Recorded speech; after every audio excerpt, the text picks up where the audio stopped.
All right. You please state your name, pronouns, and sexual orientation. I am Rose Morgan, she, her, and I am a pansexual. Lovely. When did you first realize you were queer? I think it was kind of like I always knew. I never really would have been opposed to dating someone or even getting married to someone that was same sex, not same sex. Even in elementary school, I was always never knew why it mattered. Mm-hmm. But when I actually realized that I was pansexual, I think it was middle school-ish. I was actually I was in the driveway with my friend, and we were talking about it, and I was like, yeah, no, I think I'm this, and she was like, okay, and then yeah. How did you feel upon realizing this about yourself? Again, I didn't really it didn't really affect me that much because it was just always how I had been. It was a little scary, I guess, because I didn't, specifically being pansexual, I didn't know anyone else that was. That was also before anyone else had really started coming out and stuff. The only people that I've known that were out as overtly queer was my one friend Joey. They at the time they were just homosexual, and I was like, okay, that was the only exposure. So I guess it was weird being kind of my own thing, also without anyone else overtly knowing about it, because I wasn't going around just telling people, you know. Mm-hmm. How do you feel that being queer has affected your life?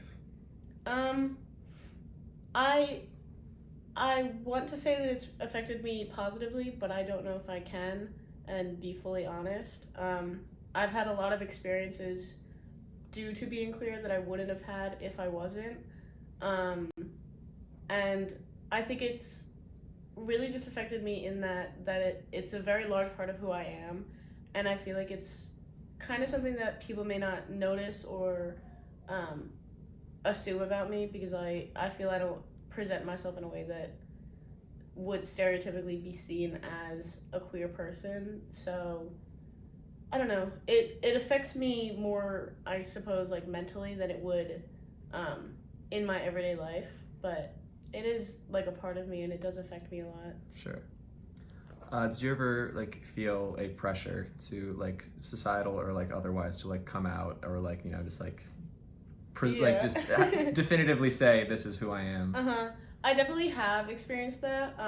That's why I'm kind of glad that I found the label pansexual, even though I'm not exactly I'm kind of part of the problem, because at one point I was dating a woman, and people would have, because they knew I was dating her, they just assumed I was lesbian, and or if I said that I wasn't lesbian, they're like, oh, then you're bi.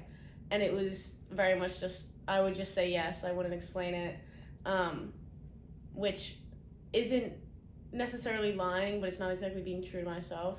So I definitely did have a pressure to just agree with whatever they thought, or just kind of go along with what they were saying because it was easier or whatever, you know. Felt. And just finally, to what extent do you feel that your sexual orientation is part of your identity?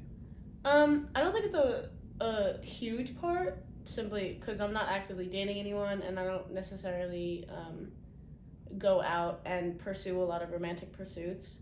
But I do think it is a big part of me, because when I do go out and when I do see movies or feel attractions toward people, because I'm pansexual, I don't really feel any not necessarily boundaries, but any limitations on who I may be attracted to.